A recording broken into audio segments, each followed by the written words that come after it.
पुण्यात राष्ट्रवादी काँग्रेसच्या दोन्ही गटातील वादग्रस्त जागांचा तिढा अजित पवार यांच्यासोबत झालेल्या बैठकीत समोपचाराने सुटला आहे। दुपारी 3 नंतर दोन्ही गटांची जागांची संख्या स्पष्ट होईल। शरद पवार यांच्या गटाचे अंकुश काकडे यांच्यासह बैठकीत अंतिम निर्णय झाला। यामुळे दोन्ही राष्ट्रवादी पक्ष एकत्रित येऊन निवडणूक लढवणार असून एकूण 165 जागांवर त्यांनी उमेदवार पाठवण्याचे ठरवले आहे। आमच्या पक्षाच्या वतीने विशाल तांबे, मी, मनाली भिलारे, रवींद्र माळवदकर, उदय माले अशा काही प्रमुखांनी दादांची भेट घेतली।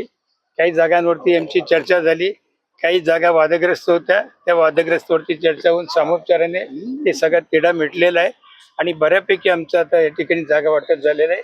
अधिकृत घोषणा किंवा जागांच्या बाबतीतली यादी तुम्हाला 3 नंतर मिळेल, कारण काही नावांमध्ये आमच्या काही नावांमध्ये बदल झालाय, त्यांच्या काही नावांमध्ये बदल झालेला आहे।